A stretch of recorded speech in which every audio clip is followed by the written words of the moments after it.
akuyenera kuti aziwa MCP kuti nthawi yawo yatha. Zona. Nthawi yatha MCP.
Mutapita yaonesha mavota kale.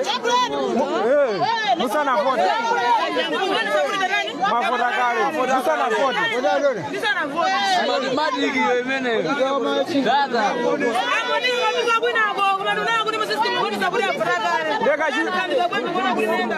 Kajuri kumavotaso.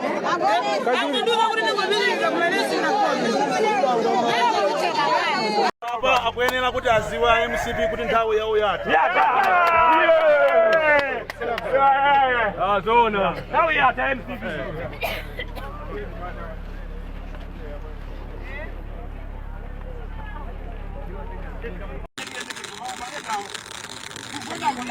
Mesa nikajamba jina leo kama zote.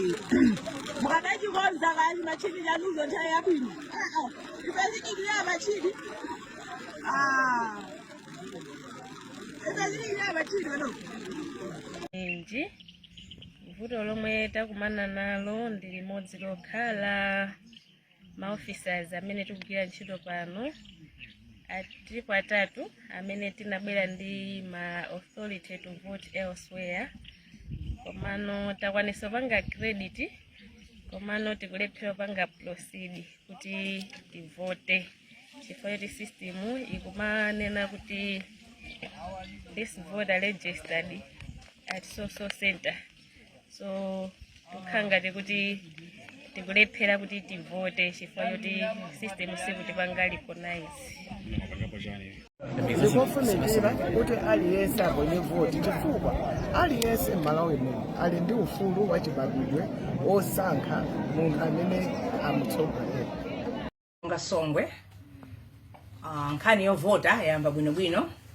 Ma centers ambiri anatsegula at 6 o'clock nthawi imene amayenera kuti ayambire, koma kuno ku constituency kuno tinapezana ndi mavuto chifukwa chakuti anzathu awiri akusowa pa ballot papers amene wanda Adrian Masimbi amene akuyima paokha, komanso pana Margaret Mwakalinga amene akuyima ngati movie wa Chilungamo Party amene wamayina awo sakuoneka pa ballot paper, koma zonse zayamba bwinobwino. Anthu akubwera kudzavota ndithu, palibe china chimene chapangika kuti kapena zakhuza kuti pachitika china chake. Zonse zangoyenda bwinobwino, nguti kulankhula pano anthu akuvotabe akupitirira. Mene America anangotiuza kuti ya nkhaniyo tayilandira koma ili ku legal affairs, komabe zonse zikuyenda asinomo.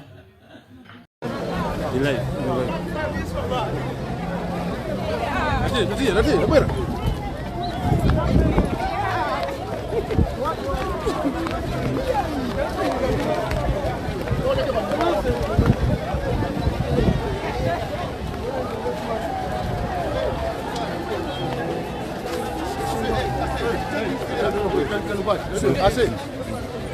Ya, pero vamos. Hey,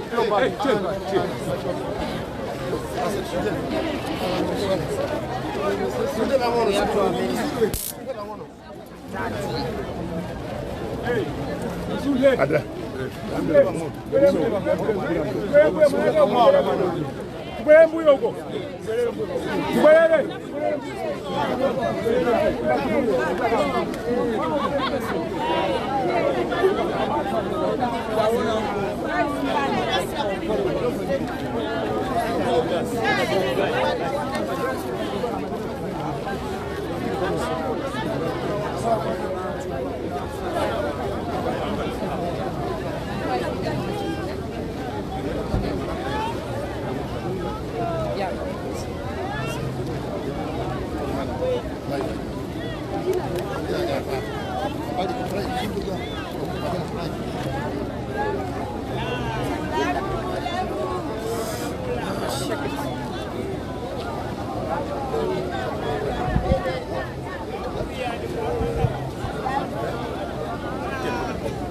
Waipota bafunika njira. Bafunika njira baba. Bafunika njira. Ukhale mbali.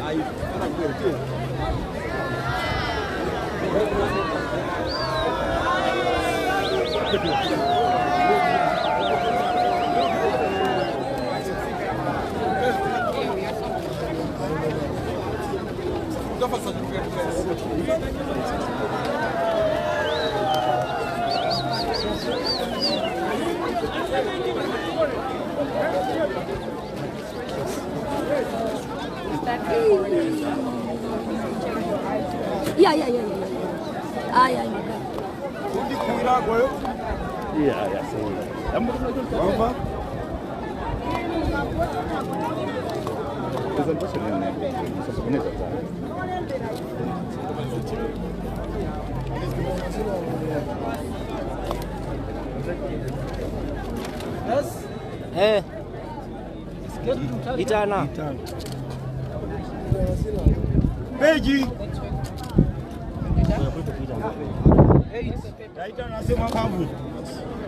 Page 817, line number 4, box number 3 from bottom. Okay. Now is Peter Mtarika. Yeah. Page 8 of 17, Yeah. line number 1, Yes. box 2 from bottom. Okay. Zambobo. Then we may proceed. Sunte ukupina. Sorry. Sunte afuna kugenshira wasoma mukwazi. Usoni benu.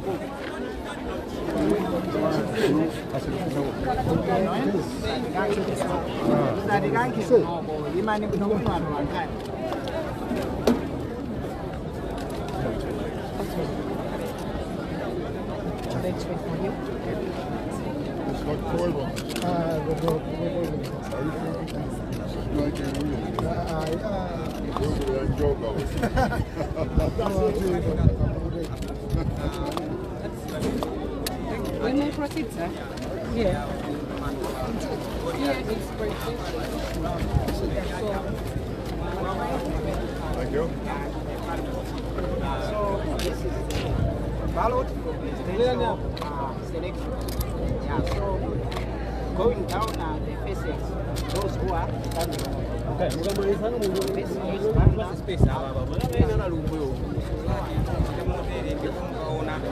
Bali awa amene akutisisana mtsogoleri wa dziko pamenepo muva chomwe amene pamuona kuti ayipereka kwawo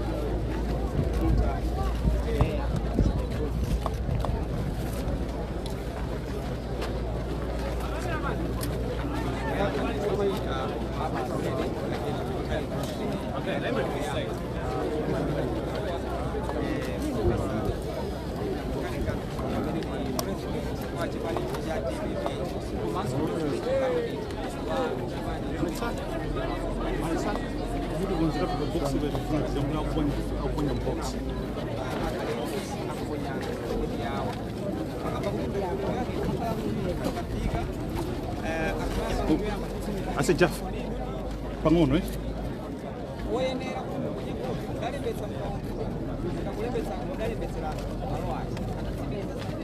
Anti, muri pasampata nditu kuti tijambule chitunzi chabwino pepani.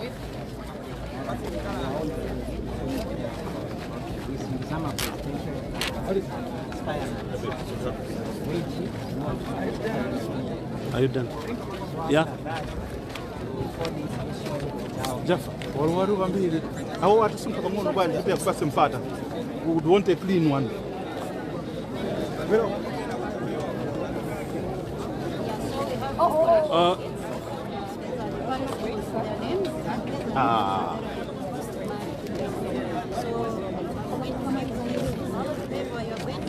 Jaffa, walwaru.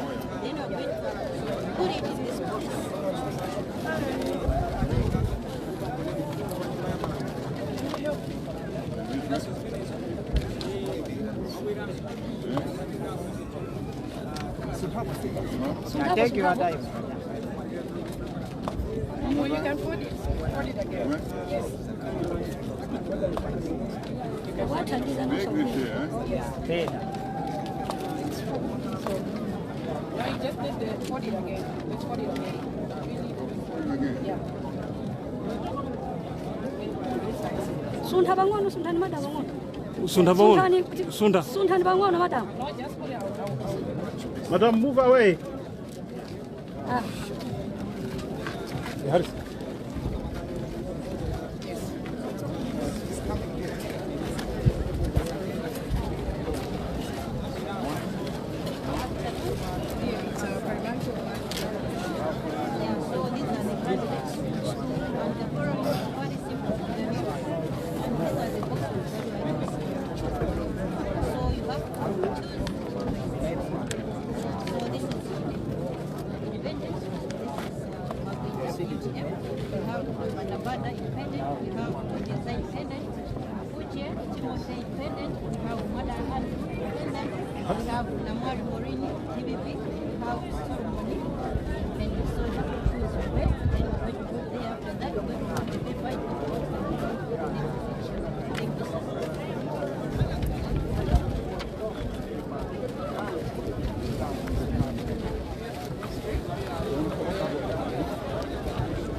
Así.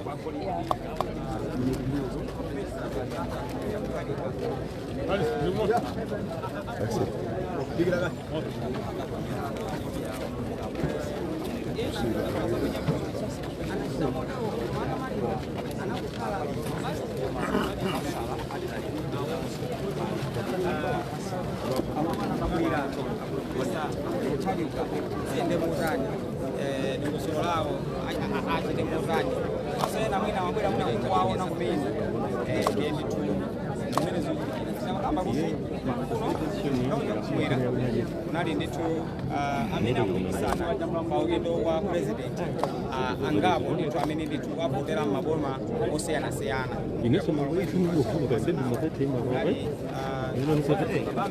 nawo analija kumasamba jaji amene aponyera koti yawo ndipo atupere mulidzi nawo anali kumachinga amene aponyera koti yawo komanso Joyce Banda anali kuzomba kumene aponyera koti yawo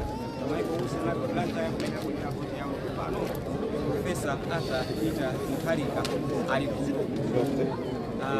kwa Goliath koma limene la cholo kumene litu akuponyera nditu kodi yawo kosa chedwa tikhale tikuyankhula ndi Profesa Arthur Peter Mutharika tingoyankhula nawo mwachidule kuti mwina anthu ankupanga appreciate kuti zinthuzo zaenda motani kaponyedwe ka voti kaenda motani khale ndithu tikuyankhula nawo posachedwa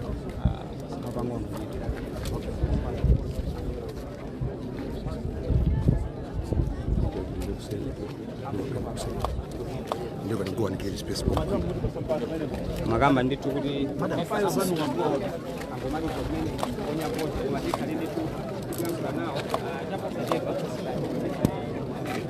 That's it. Look, thank you. Wait. You can use this way.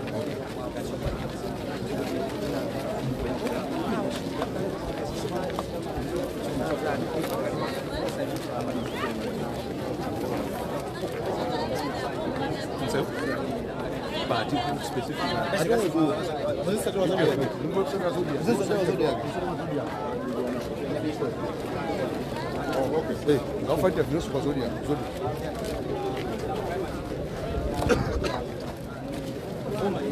Where?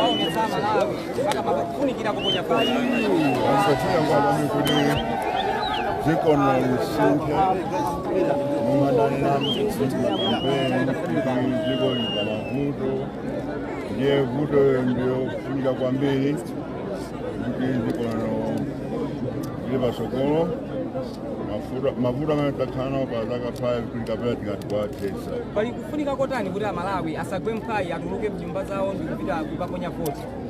I think Malawi wants kuona zimene zachitika zaka 5 zapitanzi achenjiro kwambiri njala mafuta akuziwa kwambiri aona zonse akuziwa kuti zimene zithe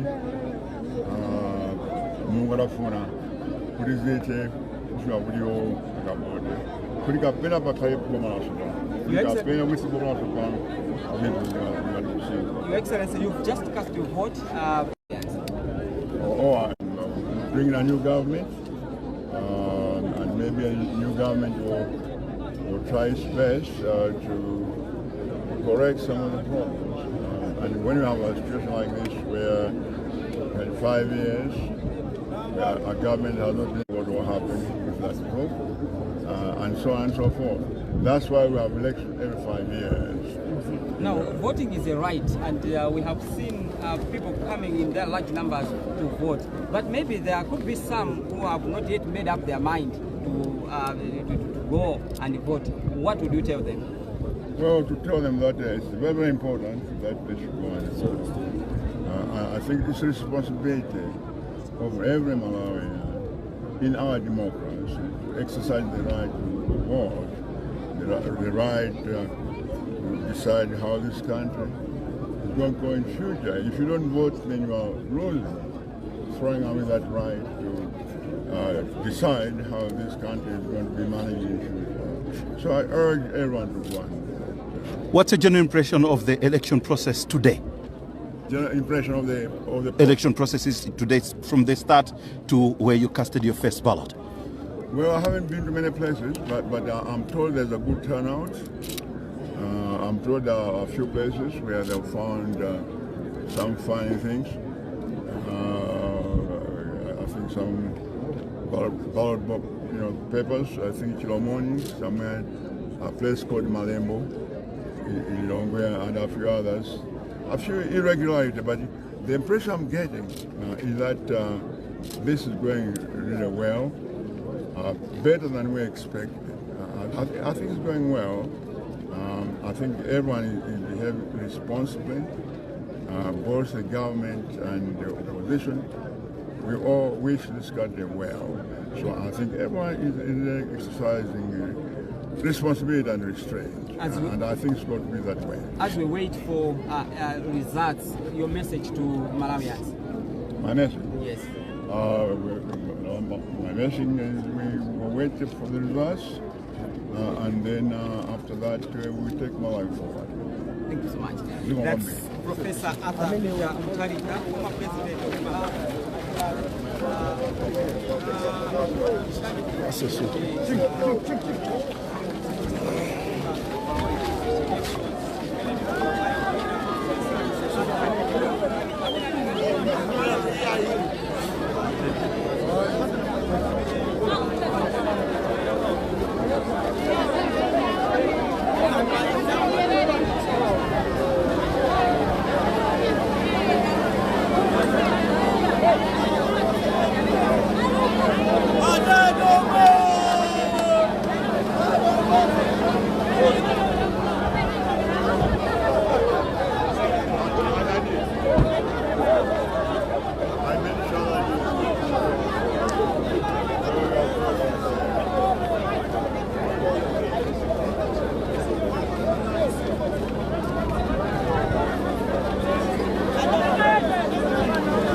Mabanja bwerere.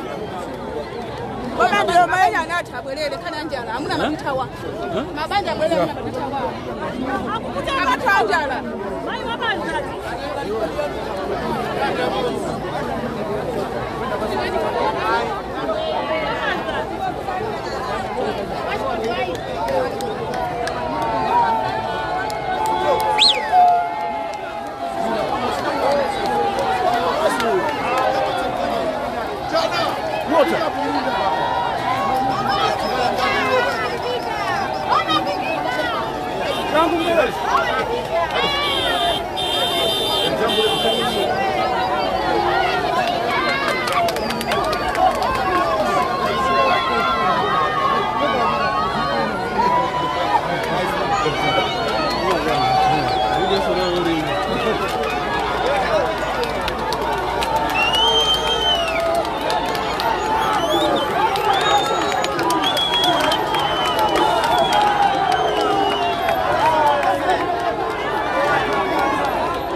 Yeah.